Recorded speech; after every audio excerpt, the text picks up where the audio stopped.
So mga tol, matapos po ang laban ni Manny Pacquiao versus Mario Barrios noong linggo na nauwi sa majority draw, nakapagtala umano ang Cotabato City ng 0 crime sa kasagsagan ng laban ni Manny Pacquiao.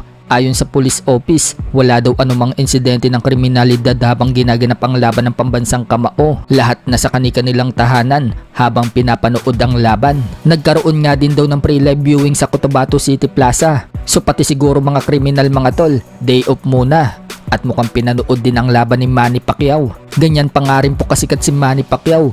Mula noon hanggang ngayon, pinapanood pa rin. Sa kabilang banda naman mga tol, ayon po sa WBN, nag-message umano si Manny Pacquiao kay Mayweather. At sinabi daw dyan, sign the contract. Gusto talaga ni Manny Pacquiao na makarimats itong si Mayweather. Pero sa ngayon, wala pa nga pong sagot si Mayweather sa paghahamon ni Manny Pacquiao sa kanya. Samantala, may mensahe naman po kay Manny Pacquiao ang presidente ng Pilipinas na si Bongbong Marcos. Sinabi niyang panalo daw ang mga Pilipino. Nauwi daw sa draw yung laban, pero binigyan daw tayo ni Manny Pacquiao na mas malaki pa kaysa sa panalo. Sa edad umanong 46 ni Pacquiao, kalaban ang batang kampyon. Pinapaalala lang daw yung spirit ng mga Pilipino ay hindi sumusuko. Sa kabilang banda naman mga tol, Mario Barrios, sinabing crazy daw yung stamina ni Manny Pacquiao. Malakas pa rin daw ito at totoong magaling tumiming. Dagdag pa niya, napaka-awkward din daw na fighter si Manny Pacquiao.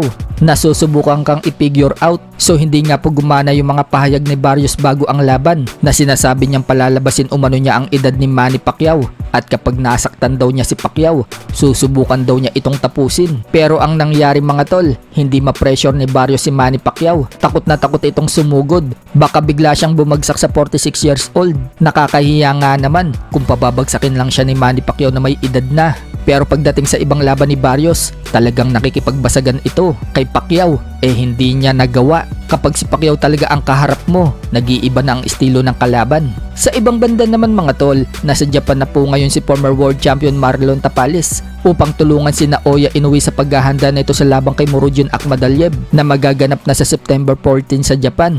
Si Tapales nga po ang napili ng Team Inoue na magiging sparring partner ni Inoue. Bagamat tinalo na ni Inoue itong si Tapales, malaki ang maitutulong ni Tapales sa kanya dahil si Tapales lang naman ang nag-iisang tumalo dito kay Murodjon Akhmadaliev. Sa video nga po na i-share ng Sandman, makikita na inoobserbahan ni Tapales ang training ni Inoue. At hindi lang pala si Tapales ang tumutulong kay Inoue, pati na din ang prospect ng Pinas na si Christian Pit Lorente. Malamang yan mga tol, pati itong si Lorente makaka-sparring din ni Inoue.